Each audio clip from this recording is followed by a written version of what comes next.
Goeiedag, dit is Mister en mijn naam is Luc Sala. En naast me zit Jim Leonard. En hij gaat weer een aflevering presenteren van zijn programma Odyssey. Dat wil zeggen een zoektocht naar wat? Naar de psychedelische ervaring. Hij doet dat in het Engels en ik zal dadelijk even met hem over praten hoe hij dat ziet, om hem even uit te leggen. Hij vindt het belangrijk, hij is psychotherapeut, heeft een groot aantal boeken geschreven met een eigen methode van ademhaling.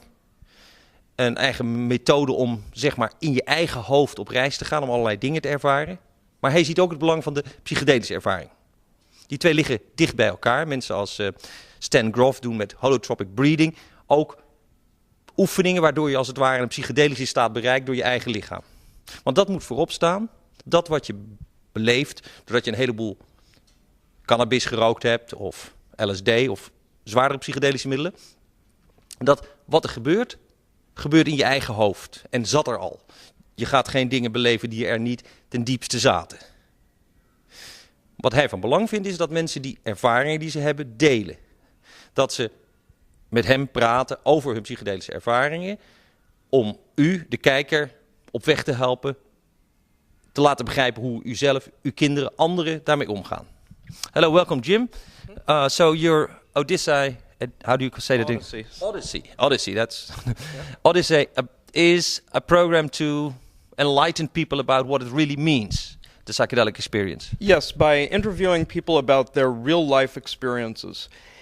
Each show has a narrative of one specific trip on some kind of psychedelic.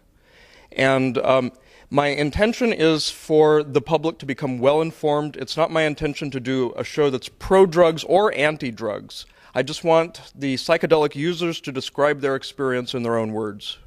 Just to introduce you, you have written a couple of books. Tell me about those books. Well, I've written books about vivation. Vivation is the process that I developed 20 years ago to help people to resolve emotions physically. It's a physical process, physically pleasurable process for resolving emotions.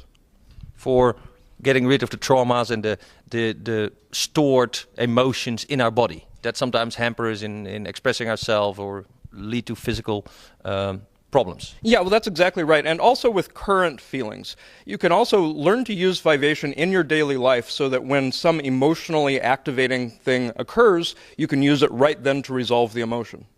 And you've written books about it and you give workshops all around the world about it. Yeah, I've written 3 books about it, and I give workshops here in the Netherlands and all around Europe, and sometimes in the United States. What is then your fascination with the psychedelic side of things? What interests me about psychedelics is that people often have spiritual experiences when they take psychedelics. That's what my interest is. I also... Spiritual as in... say religious, the feeling that we become one with the universe, one with God, that we feel the godness in ourselves. Exactly, and people also have important insights into their own personality and their own character, and also insights, religious insights about the nature of the cosmos and things like that. People don't always have those experiences, is the truth. Sometimes people even have very frightening experiences or very negative experiences. And so on this show, I don't only want to emphasize the spiritual and positive things, but the whole range of possible effects that people can get from taking psychedelics. Okay, well, let's go on the Odyssey. Oh, say that in English again? Psychedelic Odyssey. Psychedelic Odyssey. I learned a little bit today. Thank you. Hi, our first guests are Jeroen and Yvette. And you're going to be telling us about an LSD trip, is that right? Yes. And when did this trip take place? About 2 or 3 years ago. Let's say 3 years ago, something like that. Yeah. And where did you do it? In Matsau. Uh-huh. In the Netherlands. Yeah. Mm-hmm. And do you know how much LSD you took? I think about maybe 400 to 500 micrograms of what I was told, of course. Yeah. So that's a big dose. That's a pretty big dose. Yeah, it's about medium dose, I guess. Yeah. Okay. And what did it look like? With didn't really look at it. Paper hits, is that right? Yeah, paper trips. Paper trips. And do you remember what was stamped on the blotter? I took 2 kinds. I took first a dragon. There was a dragon with a test tube in a hand, or maybe a chillum. People are unsure about that. And I took 1/3 of panoramics, and on that is a druid. Yeah, from the Asterix and Obelix strips. Great, a dragon and a druid. So you actually took 2 separate doses. Okay, and was this in the evening, or was this in the afternoon, or what time of day was it? It was about midnight, I guess, that we took it. Maybe a bit after midnight that we came in a discotheque. In a discotheque. Yeah. And so you took the dragon dose first, is that right? Yeah. And then how long after that did you take the druid dose? I guess it must have been a bit more than an hour or 1.5 hours, because it wasn't enough for me. I didn't really feel it coming on.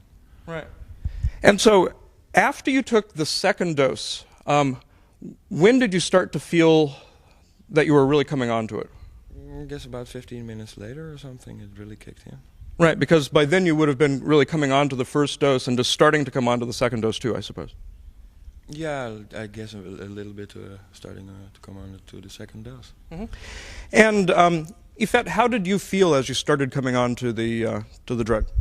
It was one of my first trips, so in the beginning I didn't really realize all my hallucinations. I came out of the door later and then I thought, oh shit, I had this and this hallucination then and then. So at this moment that it kicked in, I wasn't really aware of that. Yeah. And so what happened? Well, I guess at first I just started dancing and everything gets like real nice. Your body gets into a kind of trance. Of course, it's trance music. So you start dancing. Dancing is really light, and then you feel very high. And there's a kind of, I don't know, vibration going through all the people. And at a certain point, really, that feeling got so great and so large that at a certain point, that when some people were like shouting with the music, I heard it echoing again in the music. And yeah, it usually is like that if it really kicks in. Yep. I'm quite stable when the music's on, and hallucinations are not really, they don't really come to you, but the real part of the hallucinations came actually after the dancing and things. Yeah. Could you tell us about some of the hallucinations you experienced? Yeah, I think the main part was just that the city looked like a kind of a machine world. Not really nice, not really natural. All the buildings and the windows of the buildings looked like all the same. Just a straight line of square things and glass and metal. It just looked totally different than normal. And at a certain point, I walked onto the Heineken building. I don't know if I can say the name Heineken, but I looked at it, and then for me, the square in front of it was like, on the left there was the same Heineken building, on the right there was the same Heineken building, behind me there was the same building. So you're saying that you had the impression of having the Heineken building, which in fact we know is on one side of the square, actually somehow surrounding the square, something like that, huh? Yeah. Well, you experienced the same thing. Yeah, when he said it, I saw it too. But I still know from where we were coming and which way we had to go. So it was easy for me, but not for him. He didn't know what to do and where to go and where he was and what he was going to do anymore. He just didn't know anything. He only knew like, oh shit, I saw this or I see this and what do I have to do? And so you had some moments of confusion, to say the least, huh? Yeah, I guess from a certain point on, everything became very confusing because I was so high on acid, and it started to get to a point where it really was almost a bad trip, because everything had this kind of very heavy laden a meaning to me. So Yvette, for instance, she asked me so what's wrong? Or what's happening? And I said, for every time she asked it, yeah, because everything I would say in my mind would be so laden with something that could be interpreted very, very wrong, because of course I was on this balance of so high and being a bit going onto a bad trip or something. So. And so during this period when you were peaking on acid, you found that verbal communication was more difficult than usual. Is that right? Yeah, very, very difficult. Yeah. Did you find that there were other levels of communication that still functioned? Yes. Well, I had some questions in my mind, actually, a lot of times, and Yvette, she just gave answers to that verbally to me, just to the questions I had in my mind, just the right thing for me to know, oh yeah, we have to go there, or I have to be more relaxed or whatever. And so let me see if I understand this. It was like you would have some kind of a question in your mind, and without even verbalizing the question, Yvette would somehow answer. Yeah, or say something that would answer it for me. Well, that's fascinating. Yeah. What was that like for you? I don't know. I just totally don't know. I don't know. Things are happening, and you have to do something with it. Everything has to go on in a certain line, in a certain story. So you have to create it somehow. I don't know how to say. It just happens. And so you were having this peak experience in Heinekenplein, I guess is where that is, huh? Yeah, it's like a very, very long peak, because it really lasted until we came home, and then it went on for a few hours. Still at home, I really, at a certain point, I really felt like freezing to death, because I think I must have used up a lot of energy in that being scared, and at a certain point, I even thought that I was the devil. I had this kind of problem about the bad things in the world, that I would be responsible for that, but in my heart I just said, well, I did not want this if I would be the bad thing. Yeah. It's not... I found it funny because I had the feeling like, well, my boyfriend is the devil, so I'm totally safe for the evil. Like evil has me in his arms and he loves me, so I'm totally okay. I don't know. That's the feeling I had. So I don't know. Yeah. And he said that he didn't want to do any evil, so I said, well, then it's okay. Yeah, that did me a lot of good, actually. Yeah. Yeah. Well, it sounds great. Yeah, that's a whole big thing actually. But yeah, it's too much to tell. And it sounds like for sure you were both a source of comfort to each other during this trip. Yeah, I guess we really clung to each other at the largest part of the trip. Yeah. Do you remember any other weird or interesting things that happened after this experience in Heinekenplein? Oh yeah, just a bit further. Let's say in the corner of the Ferdinand Bol and where the market is. Albert Kuip. The Albert Kuip, yeah. I looked at the signs of the names of the streets, and every sign that I looked at just had every possible name. Wow. Amsterdam's street name on it. It just like very fast, very fast. Huh.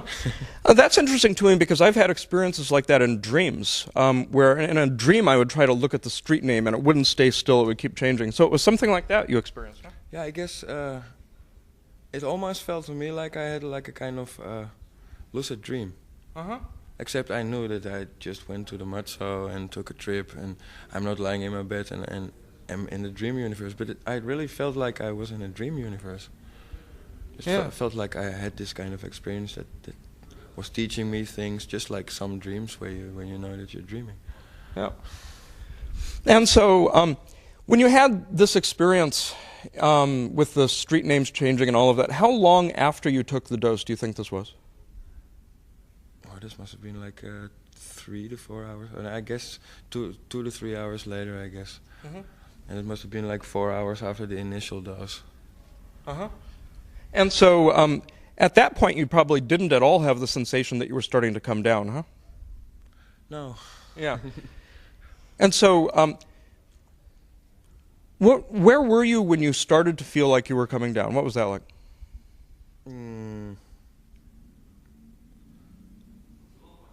Well, I was at home already then with Yvette. Mm-hmm. And I guess everything was already behind me. I had some very bad experience at home.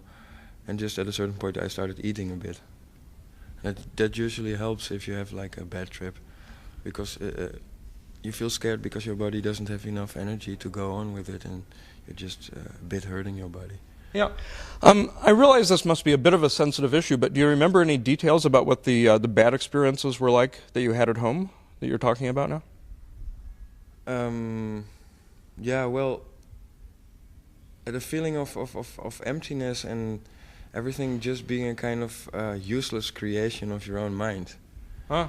Even until a point where Yvette, to me, it looked a kind of ego thing for me that I had Yvette with me.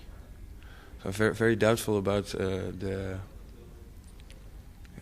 good of my existence or something. Wow. Just so empty.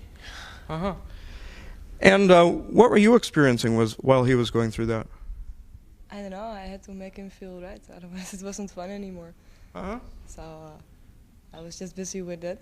Yeah, so you were trying to make him feel better. Yeah, I totally went into that. And Uh-huh. well, I had some funny experiences, actually. And also some not so very funny. I was looking into his face from very close.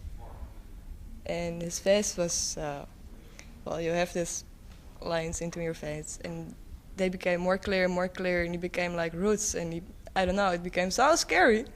So fucking scary that I didn't dare to look anymore. I closed my eyes and I just laid on it, and I felt it was still skin, but and later I looked again, it was still okay, but it was really like whoa, whoa, whoa, and it went further and further, and it was not so funny. Yeah. So yeah. But everything still keeps the same after the trip, so. Yeah, you always come down. Yeah. Never takes like that, happily. It would be really bad for you. And so how many hours after you took the second dose did you start to feel like you were settling down and the trip was coming to a conclusion? I guess after the second dose, more than 5-6 hours, because this Yeah. one really lasted a long time. Right. Uh-huh. Yep. And then were you able to sleep after you came down from it? I'm not really sure, because usually I just don't sleep I didn't used to go to sleep in the night that I tripped, and just stayed awake, and then the next night I sleep normal 8 hours, and the night after that I sleep like 12 hours. Uh-huh. And then I'm back in rhythm again or something. Yeah. And I guess we just must have stayed awake or something, or just relaxed. Yeah. Yeah. Mm-hmm. So I don't know, I fell asleep finally, I guess, and it was on him maybe just trying to relax him, because he was totally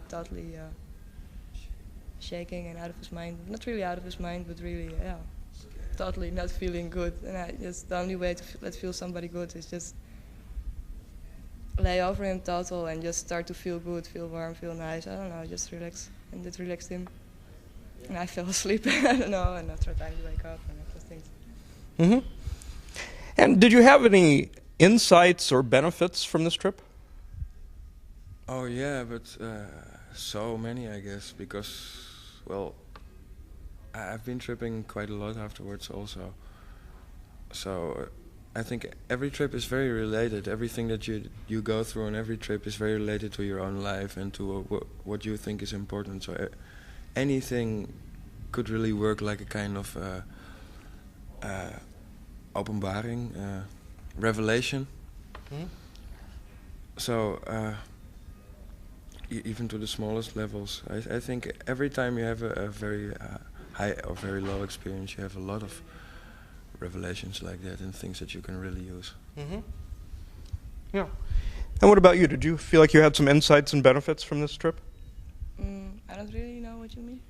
Like things which stay going on, or Things that you realized, or things that changed in your life as a result of the experience? everything almost. Really almost everything. Mm-hmm. Yeah. Cannot say so much about that. Okay, good. And just feel better and know better why things are happening, and feel better about where I am and why I am here. Yeah. Uh-huh. It's more easy to accept things, I guess, Yeah. for me.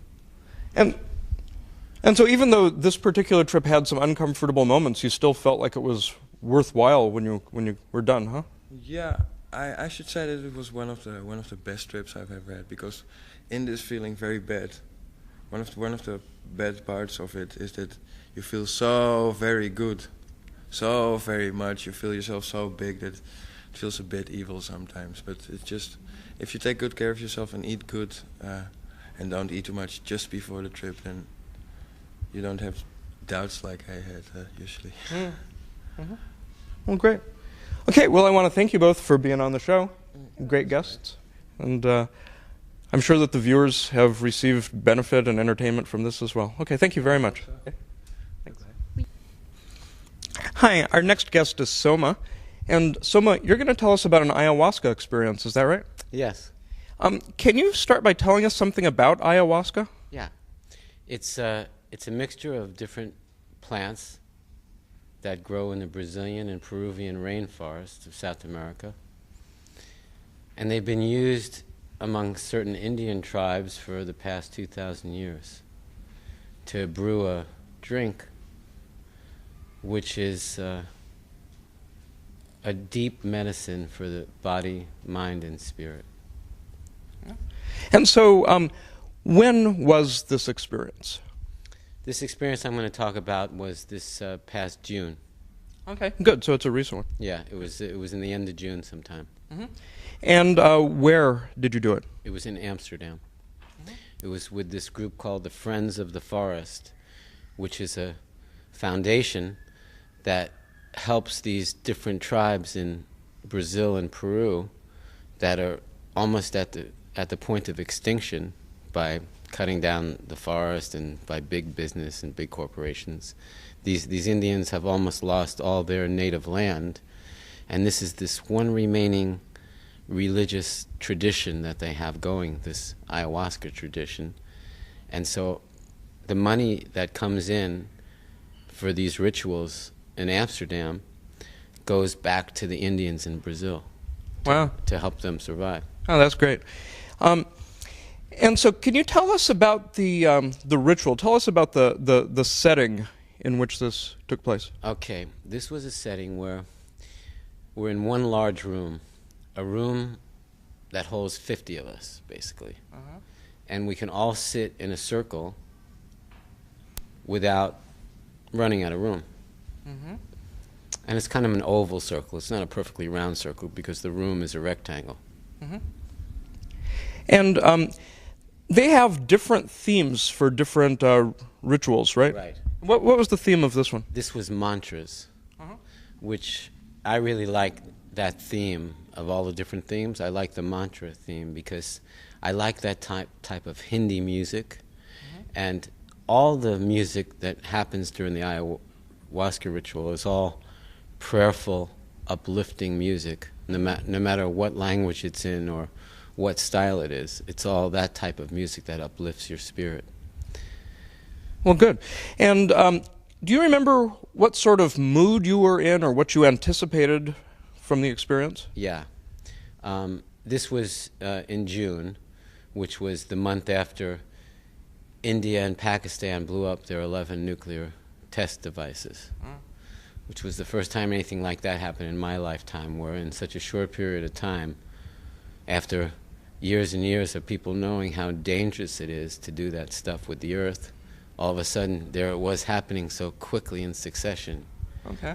And so I remember when I drank my first glass, because it comes in different doses, and sometimes I'll usually drink about 4 glasses. Yeah, can you describe it for us? Like what it's a liquid. Yeah. It's a tea that cools off, so it's not hot anymore. Yeah. But it's brewed out of these different plants, and then you have maybe 3 to 4 ounces in a glass, and it's very, very bitter. There's nothing that's sweet about it. There's not one taste in it that has anything to do with sweet. It's so bitter that compared to what we usually eat and drink, it's very hard for most people to get it down when they first take it. And you have to almost develop a knack for drinking it, because after you get to feel the benefits of it, then after many times of drinking it, then you don't really mind the bitter taste anymore. You kind of just have it all accepted in your psyche, you know, so you just go through with it and you know where you're going. You know where it's going to take you to, so the taste isn't so bad to deal with. Yeah. It sounds like they brew it pretty strong. It sounds like just a relatively small amount gives you a big psychedelic effect, and also the taste is strong, huh? Well, it's like me, I need 3 to 4 glasses of those 3 to 4 ounce doses to really get me to this point that I'm looking for, where I kind of let go of my controlling ego and just let the energy flow. And so when you take the 3 or 4 glasses, do you take those together? No, I mean, you take them about an hour apart. About an hour apart. You take the first dose and then you sit for an hour. And especially during the first dose, there'll be really calming music playing on the CD or the tape. You know, some kind of mantra music or some kind of very soft, soothing music. So that during that first dose, you can kind of like just start feeling where this journey is going to take you. Just the beginning, like the foothills of the mountains, you know, that's where you start on that first dose. Yeah. And so how long after drinking the first dose do you start to feel something from it? It takes me, of course I have an empty stomach because I fasted all day, so there's no food in there to interfere with it, and I've even drank very little, except for some water. And so it takes me about 40 minutes, between 30 and 40 minutes before I start to feel it. Yeah. And what happened to me during this experience, I noticed the first feelings that came over me was this feeling of like just looking at everything in a global way, thinking, oh gosh, India and Pakistan are blowing up these nuclear bombs, and oh, the world is so polluted, and there's so much trouble here, and these people are at war, and there's a volcano going off here, and the ice caps are melting, and just any kind of like bad worldly trouble I could think of, where it almost gave me the feeling inside of myself like, uh-oh, this planet's going down. It's not going to survive. I'm not going to actually have great-grandchildren or even grandchildren, it looks like. I don't know what's going on. You know, it's like, and then I would go to this point where I would go inside my own little microcosm of my personal universe, and I would look at any places in my basement, my living room, my bedroom, the attic, where I could clean up my own personal environment in a certain way. Like 2 months ago, I dropped drinking coffee, and you know, I pretty much have stopped watching television lately without even thinking about it. I used to watch it all the time, and now I haven't watched it lately. I've been just busy doing other types of things and haven't had the energy to sit there and watch television. Yeah. And so you felt like some things in your life changed as a result of this ayahuasca trip? Well, what happened was that after going through this global view, then going through this personal house cleaning, I arrived in my heart chakra.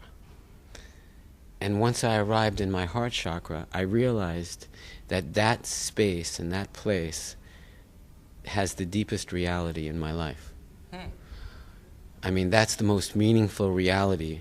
If I'm able to stay in my heart chakra and do whatever I do on the planet, whatever that is, and remain in my heart chakra, I found that that's the most comfortable, stable, secure environment I can find. Yeah. And so how long after you started the ayahuasca trip did you reach this heart chakra place? Well, the first trip I reached it. But what's been happening to me through the successive trips is that it stays with me. It stays with me during the week, during the month, during the times that are in between the ayahuasca rituals. I found that I'm staying more and more in my heart chakra with the things that I do on this planet. Right. And so in this specific trip that we're talking about, did you hallucinate? No. What I do, though, is I start to think of all of my relations on this planet, past and present.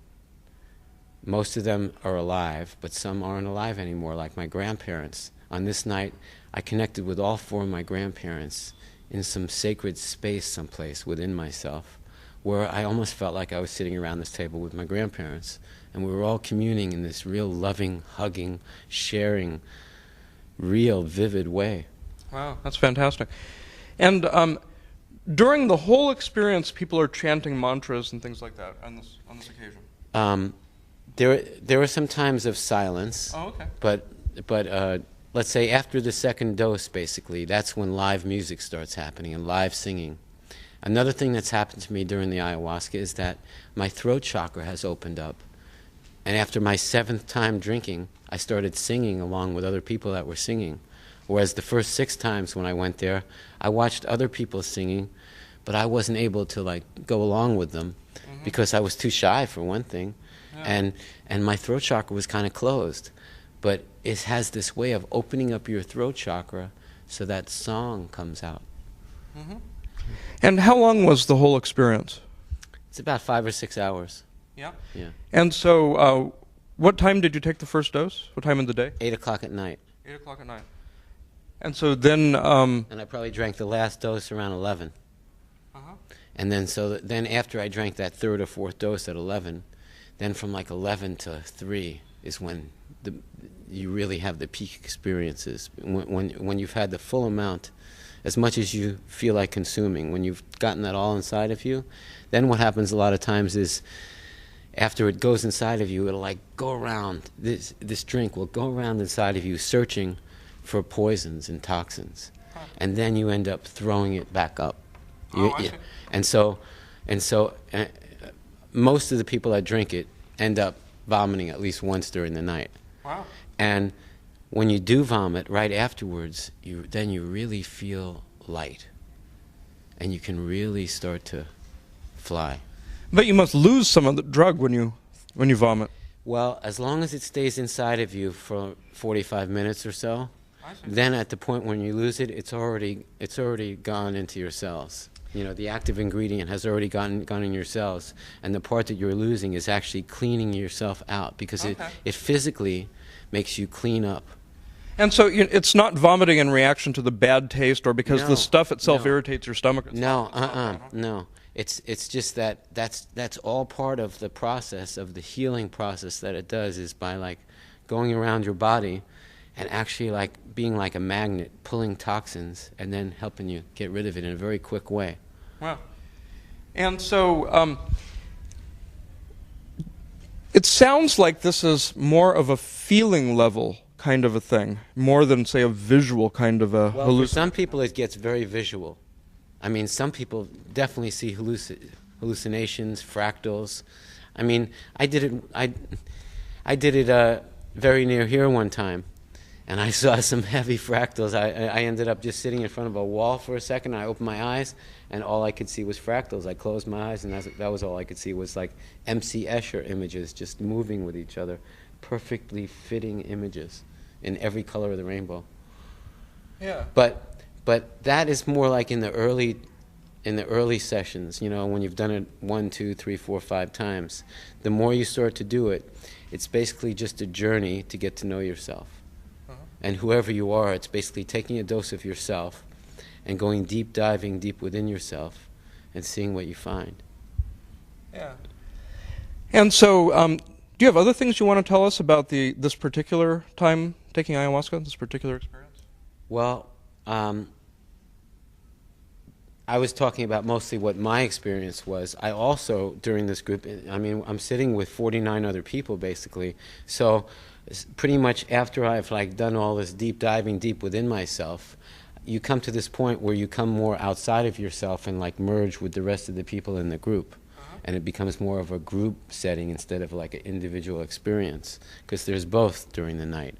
Starts off inside yourself, in your inner universe, and then you end up coming out into this outer universe that's all these other people that were going into their inner universe at the same time you were, and they're all coming out at the same time. And then just beautiful connections and music and loving vibrations start to happen, and everybody's eyes is kind of shining, and everybody's heart's chakras are open. Well, that really sounds great. And so, what time did you finally leave then? Between 4 and 6 in the morning. And how did you feel then? Exhilarated, uplifted, inspired.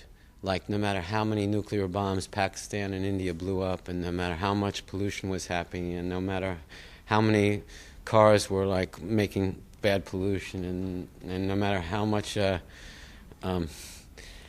nuclear energy was being like dispersed in the wrong way on this planet, none of that mattered really, because I'd found this place in my heart chakra where if I could only just stay in that spot, which isn't really that hard, then miracles can happen. Yeah. And ayahuasca has been an ally for you in opening your heart chakra, is that right? Yes. Well, that's great. Do you have any advice for somebody who wants to try ayahuasca? Yes. Don't do it alone. Don't do it at home by yourself. Find a group like Friends of the Forest who have many trained professionals who have done this hundreds of times and really know what they're doing with it, and do it with a group in a group setting. Because the group setting is very important for the ayahuasca. It's not like a recreational thing like smoking a cigarette or smoking a joint. You know, it's much more of a deeper, sacred experience than that, and it needs to be treated as such. And so, when you got home, were you able to sleep after this experience? Oh yeah. Okay. Uh-huh. It doesn't. In fact, a really nice sleep. You know, Yeah. as a sleep that it's hard to wake up from for a while, because you go into a very deep place, because you do use a lot of inner energy while you're doing the ayahuasca. So at the end, you got to rest. You definitely have to rest. Yeah. Yeah. And then, how did you feel the next day? Well, as long as you get enough rest, you feel very good. If you don't get enough rest, you keep feeling like, boy, I got to get some rest. I got to get some rest. I got to get some rest. So until you get that rest, you don't really feel. I mean, you feel like you need some rest. Just like if you worked a hard job, you know, and your back was sore from lifting heavy things for a long time, you need to rest after that. Well, after ayahuasca, you do so much deep diving deep within yourself that you need to rest from using up that energy doing that. Okay. All right. Well, this is really fascinating, and I hope that our viewers will find it enlightening. And I want to thank you a lot for being our guest. Thank you. Yeah, thanks. Our next guest is Luke. And Luke, you're going to tell us about your first trip. Is that right? Yeah, because I have done various kinds of psychedelics, like ayahuasca, like LSD, but there's a thing about your first trip. So when was this? This was about 88. It's for my age, I'm 48 now. Fairly recently, was about 38, 39 at the time, and it happened in America. I was on a spiritual quest, so to speak. I had some experiences due to Zen meditation. I went to a place called Esalen, which is a retreat center along the coast in California. Very beautiful place, where there are great teachers, and I met some very interesting people there. And I did a week of Zen meditation, which is like sitting, and then there's a guy who keeps you, say, concentrated on your meditation.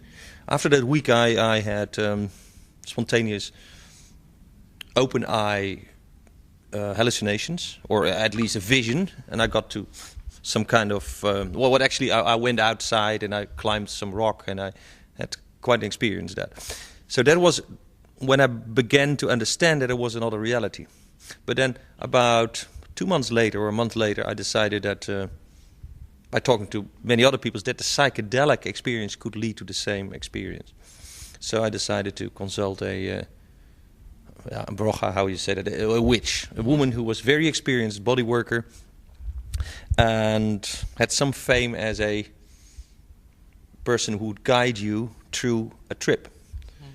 And I had never done it. And so I spoke with her, and she said, yeah, we will do it, but please realize this is a heavy thing. And I'm not with you to do a minimum dose, a recreational dose. This is going to be a big jump. I said, okay. So what are we going to take? Well, she said, well, we'll start with mushrooms, and then we give you some LSD and whatever. And it turned out she was quite experienced in administering a whole range of psychedelics. All in the same dose? I mean, all No. This was a whole experience of actually a night and a morning. So what happens is that, well, to purify yourself first, don't eat the evening before. And we were staying in a cabin on the Californian coast, and very beautiful. And she said, well, okay, now it was like 8 o'clock in the evening. She said, take some stuff, and you go out on that hill down there, and then on the top you sit and see the sun go down in the sea. You stay there all night. Oh, and by the way, here's a rope, and there was a rope with hair on, a fairly hairy rope. And she said, you take that, and you make sure that on that thing you put it around you. You take it in your hands, and you put it around you. I said, why? She said, well, for the snakes. Because the snakes would come to the rope, notice it's a human thing, and would turn back. Wow. So I went there, and there were all kinds of coyotes or whatever on that mountain and whatever. I was kind of scary. I was there alone, and it was a preparation. So I knew about meditation, about chanting mantras and stuff like that. So I spent the night on that hill. Then at around 6 o'clock I came down to that place, and she had a plate with mushrooms. Now, so up till this point you hadn't taken... I have never taken any drugs, except when I was about 16 or 17. I must have smoked some marijuana at a party, and I remember getting very, very ill behind a stove. I was 17, and I thought, Jesus, well, this is not. Well, I never smoked. Yeah. Of course, I'd been drunk, which you can say is a kind of inebriation similar to that. But I never smoked. But then at 6 o'clock in the morning is when you started to eat the mushrooms. Yes. Okay. And she gave me so much. I said, hey, man, this is enough. She said no. And she did a ritual with that. I mean, so we prayed and we chanted, and we made sure, or she made sure, that I was in the right frame. Yeah? In the right setting. Mm-hmm. Set and setting. As Tim Leary would say, it was really, I was prepared. Mm-hmm. In fact, my son was there. He was 13 at the time, and he was staying in the same cabin. He knew what was happening, and he was told. He was part of the ritual. Later, he went away, but it was really a very conscious decision, and that's what I later would say to other people: make this decision if you want to take it, a conscious one, and do it, and don't do it like a little bit at a party, as we've seen before in this program. There's many people that take it, and then they're frightened by the experience because it's so heavy. Mm-hmm. No. This was going to be a heavy one. I knew it, but I wanted to find out, because I had the same, later I would say I had the same experience, I didn't know at the time, as I had when I had this Zen meditation induced trance state, unitive experience.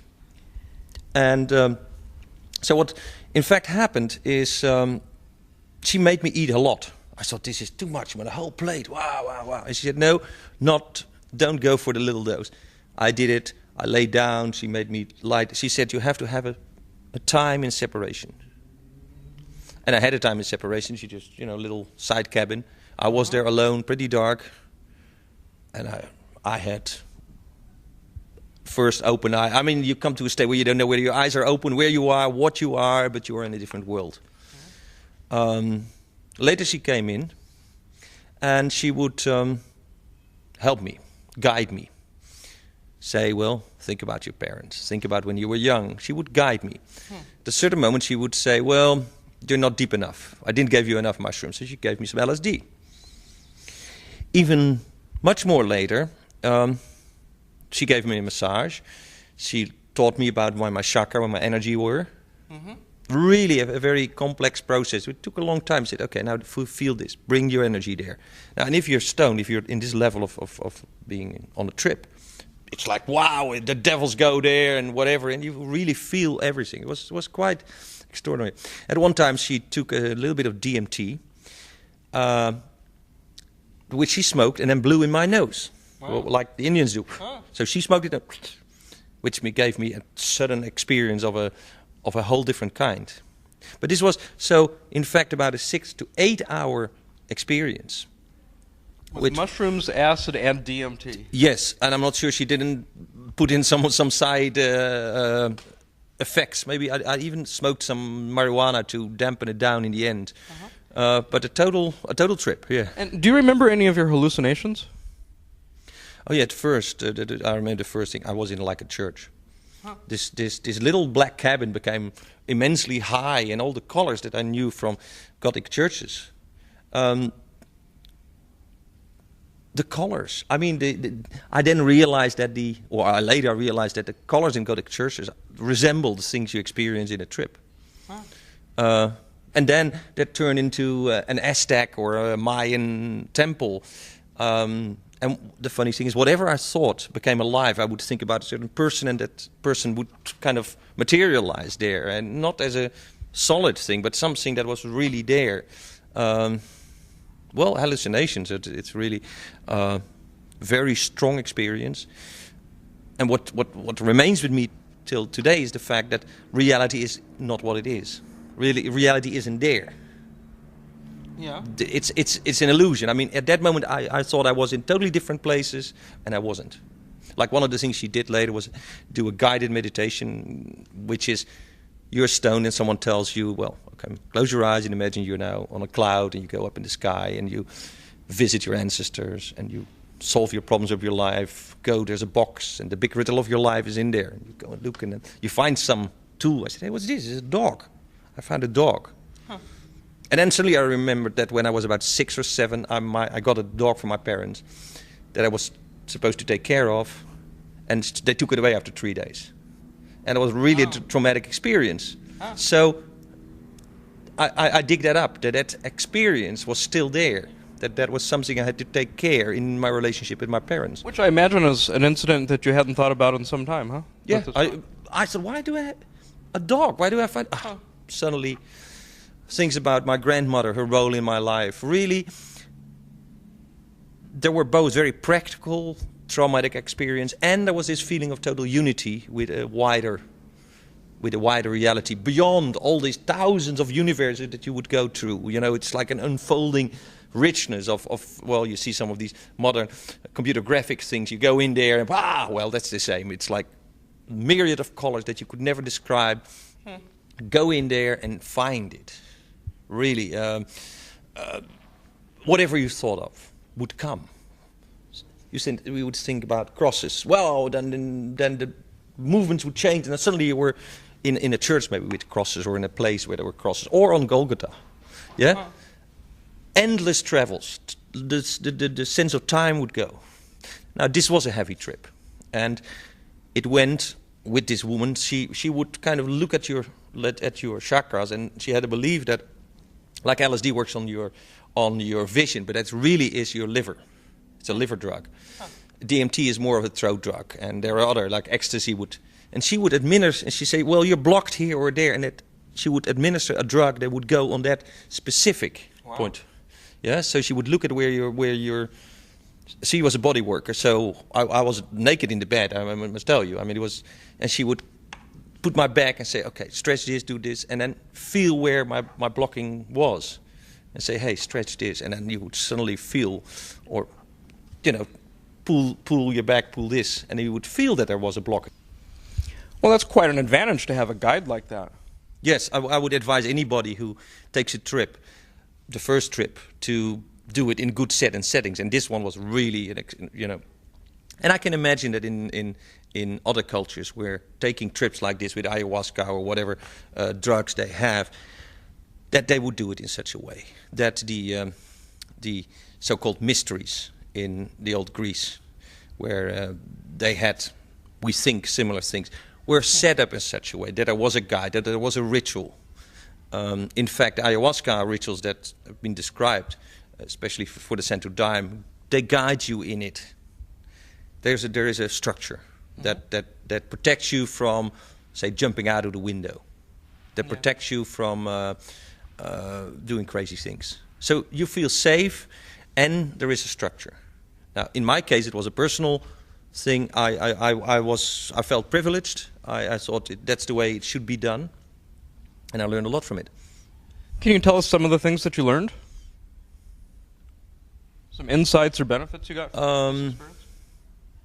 Yeah, of course, one of the things is that the visuals during a trip are so much influenced by your thoughts, and that you are highly suggestible. If someone takes, for instance, she would run a tape with suggestions, like feel good, feel the white light and stuff like that. Now, I'm not a very good visualizer normally. I go to places and they tell me, lie down, see the light. I think, oh, I'm more of a feeling person. I can say, hey, feel the sand, I can feel that, but I can't see it. But at that time, I would see the white light, and it was like, wow, this is it.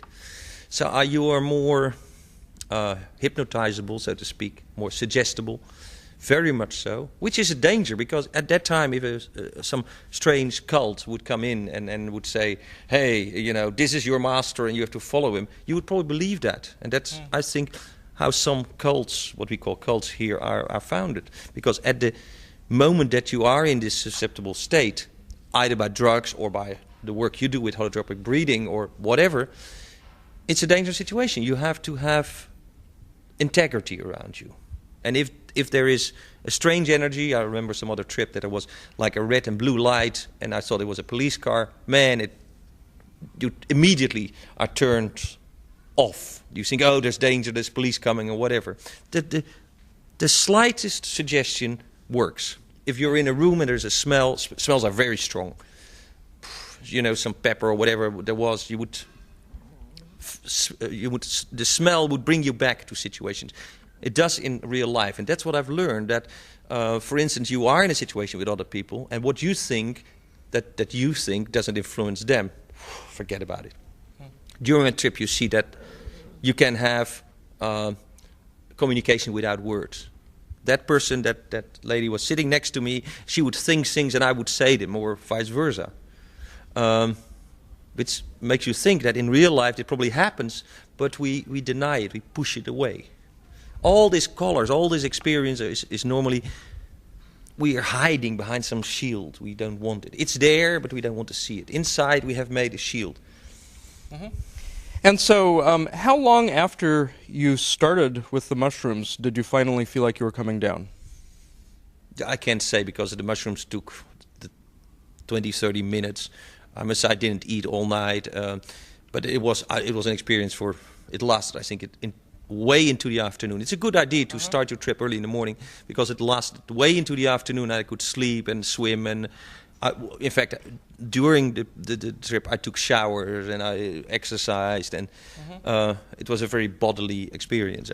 And so that night after this experience, even now comes back as the feeling how I then took a shower and how that looked, and how that I felt that water over my body, which was coming from the mountains, cold, and it comes back very vividly.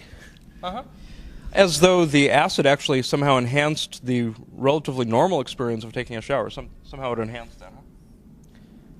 Yeah, the body awareness kind of was raised to a level where that you really felt that the water wasn't not only taking away the dirt, but also the debris of my thoughts. And I don't know, it was a different thing. And so that night after you came down from the drug, were you able to sleep normally? Yes, I was quite tired. I must have gone to sleep afterwards. But that was the nice thing, because, you know, in the evening eat something and then you go to bed and you sleep it out. Okay. And then how did you feel the next day? For a few days, there's the process of reintegration. Really, you found out things and you don't know where to place them. It was a quiet environment. We drove around a little bit through the mountains. Very beautiful place there. Integration, slowly beginning to see that there is a connection with real life. That the things that happen in real life are just ignored. That the energies that you feel from people, from situations, from forms are still there. But so I became more aware. That's the whole story. Mm-hmm. And so you felt like you got a permanent benefit of being more aware as a result of this? Yeah, and more integrated, because I had that experience before, but I realized also, since that moment I realized that there is not much difference between a Zen meditation or a Christian mystic or a psychedelic experience. They all come into the same realm where reality is malleable, formable, where an idea about timelessness vanishes. You realize that something that is forever, in the sense of God, is there. It's not being there all the time. It is being out of time. Mm-hmm. That time has no meaning. That well, as they say, part of this is all Maya, and it's not Maya. It's the mountain, and it's not the mountain. And you know, in that time, I wrote this poem during an LSD experience, which was between me and the mountain. There is but God to enjoy. Nice. Which means there is me, there is the mountain, there's God. So that triangle between me as observer and the mountain, but who is observing who? And who is enjoying? Am I enjoying God? Am I, yeah? Between me and the mountain, there's but God to enjoy. God is enjoying me, or I'm enjoying God, or is God the enjoyment? And then later I found out that in Sufi, the conceptual ideas about Sufis, this is very, very important, that there is the observer and the observed and the Godhead that takes a role in it. That triangle is the essence of life, the essence of consciousness. Not of life, but of you know, when you experience God, that's it. When people say, I am God, no, there is a God in the game. This process of observing, seeing these realities change and whatever is I think a fairly deeply religious and spiritual experience. That's really quite something, that you can take a physical substance and have a spiritual experience. Yeah. But some people say that the physical substance is in our mind all the time, so it's not strange to our chemistry. Yeah. And do you have any further advice for people who might think about taking a psychedelic experience for themselves? Yeah, don't take too little the first time. It's like, you know, losing your virginity. There's only one first time. Yeah. And don't make it halfway. Don't make it, oh yeah, I felt something. And this first jump, do it safe. Do it in a good environment, a good setting, but go for it. And with an experienced guide, if possible. Yes. Okay. Well, great. Okay, thanks a lot. Okay. Great to have you on the show.